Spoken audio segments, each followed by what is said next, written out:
So one of the fun things about collecting cards is trying to see what's a good deal out there and kind of trying to predict what might be the next boom and what area is underappreciated and might start getting more appreciation and therefore the values increasing. Now, I really enjoy baseball cards, but I like vintage football cards too.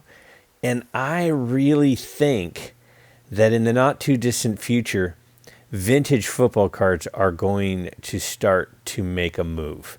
First, the supply of vintage baseball versus football cards isn't even close. There are so many more baseball cards because production was higher, because back in the 40s, 50s, and 60s, baseball was king. And baseball popularity was ahead for a long time, but I think that might be changing. I really think it's changing. And if the popularity changes, will that affect the demand of football cards versus baseball cards? It seems like getting the most bang for your buck is football cards, and I really think the long-term potential for football cards, especially vintage cards, is coming and is alive. So if we look here, these are Americans who love the NFL compared to other sports. Now, all adults, 33% say their favorite professional league is the NFL. 23% of Generation Z, which is the most for all adults or Generation Z. Now, when we look here, this shows football versus baseball. And look, in about 1970 or so, football started passing as the favorite sport to watch. There's other graphs on here, too, that you could take a look at. Obviously, football is the most gambled, but sometimes gambling is closely tied to interest.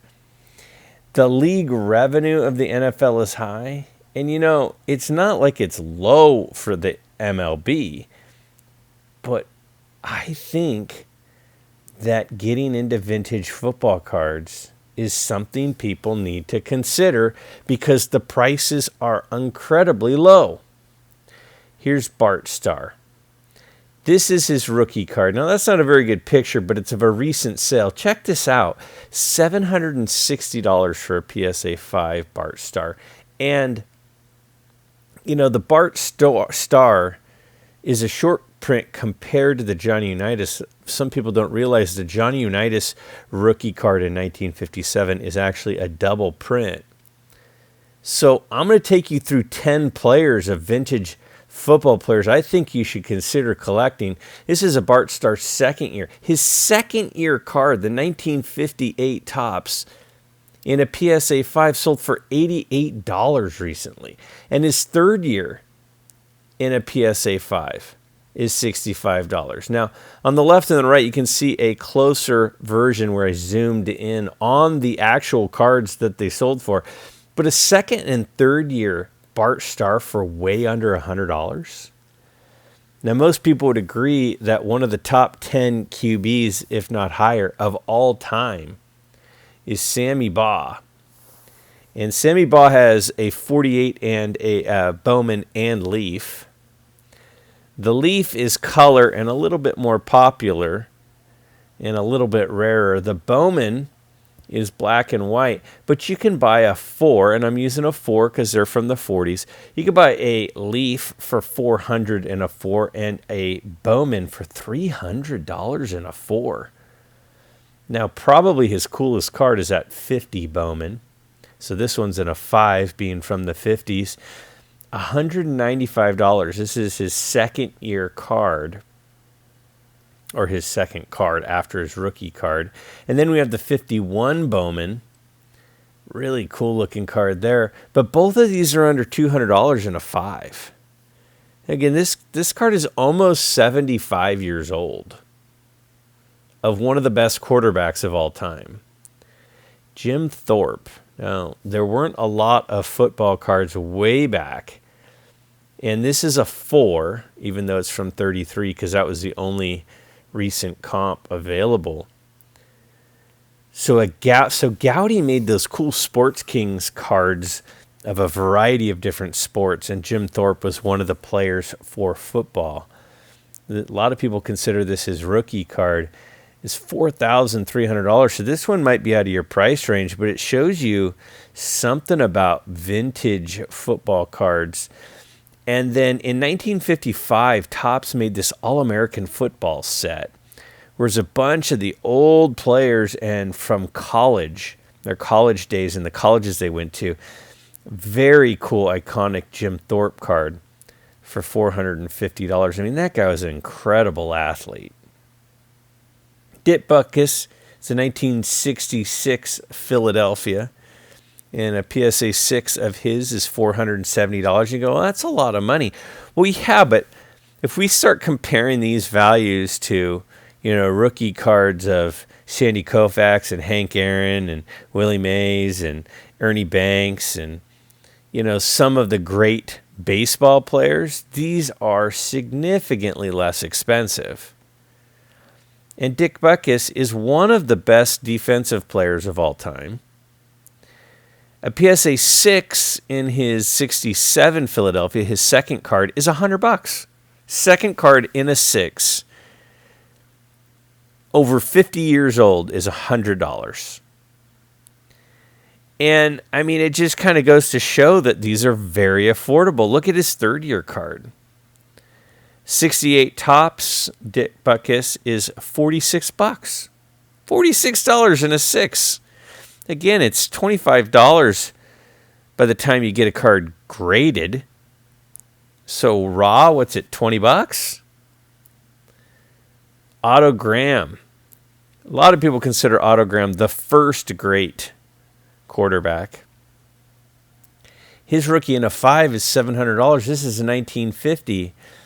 Now, if you start comparing a all-time great at a key position in a different sport in a 1950 Bowman in a 5, I mean, what's a Yogi Berra rookie in a 5? What's a Stan Musial in a 5? Way higher than this. SGC 4. Now, again, I couldn't find a recent comp in a 5 for the 51, the second year Bowman Otto Graham, but another cool card for $144. And then his third year in a PSA 5 is just around $200. So you can get a second and third year Otto Graham, one of the top QBs ever, and his cards compared to a second and third year card of Hank Aaron or Willie Mays, it's unbelievable. Red Grange, again, has the 33 Gowdy, similar to Jim Thorpe. This one's under $2,000 now. Again, this is not a 3, it's a 2.5. That's the closest comp I could find. But it shows you, the great players of the vintage cards. There is value out there. Red Grange has a 55 All-American, similar to Thorpe. His is only $160 in a 5. Red Grange. So, I mean, Red Grange and Jim Thorpe, two of the legendary pre-war football players. Gale Sayers is another player I would be looking to collect if I was getting into vintage football. This is a 66 Philadelphia, similar to the Butkus. And in a 6, a Gale Sayers rookie. I mean, that one's beautiful. Look at how nice that one is. $400. It's $400 for a Gale Sayers rookie card in a 6. And you look at his second year card, also a Philadelphia, in a 6, $150. Again, these are recent comps. I'm not making these numbers up. These are what they actually sold for. So his second year Gale Sayers in a 6, well-centered, nice corners. A 68, his third year in a 6, $75. A second and third year Nolan Ryan aren't selling for that little. Second and third year Pete Rose are way more than that. Deacon Jones, arguably another one of the contenders for the best defensive player of all time. $217 for his rookie card, and that's in a brutal 63 set. It's hard to find Deacon Jones cards that are graded because the value is so low. And he's an all-time great player.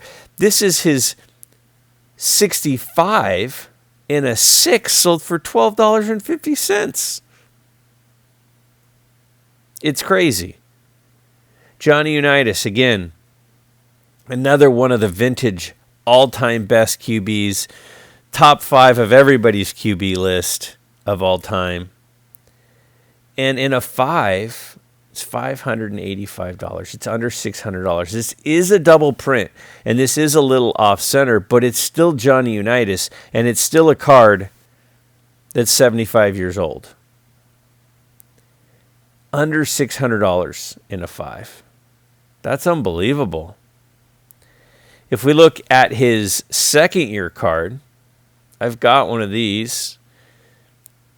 Mine is a 6. This one's a 5. And then you look at his third-year card. His second-year card in a 5 is $160. His third-year card in a 5 is $80. $80. It's a 1959 Johnny Unitas. Now, the Mickey Mantle of football is Jim Brown. And his rookie card is one of the few vintage football cards that really has gained traction value-wise. For a 5, it's about $3,000. But his second and third year are very affordable. A 59 in a 5 is $329. That's a well-centered one. That's a really nice-looking 5. Like a really nice 5. You look at his third year here, that's a really nice-looking 6. That one's a 6 for $173. Why'd you use a 6? Well, because it's 1960. I try to stay with the decade. $173. So we have $330 for a 5 for a second year. $173.50 for a 6 of his third year. And this is the Mickey Mantle of football. I'm telling you, football is taking off in popularity, and the value of the vintage cards are not far behind.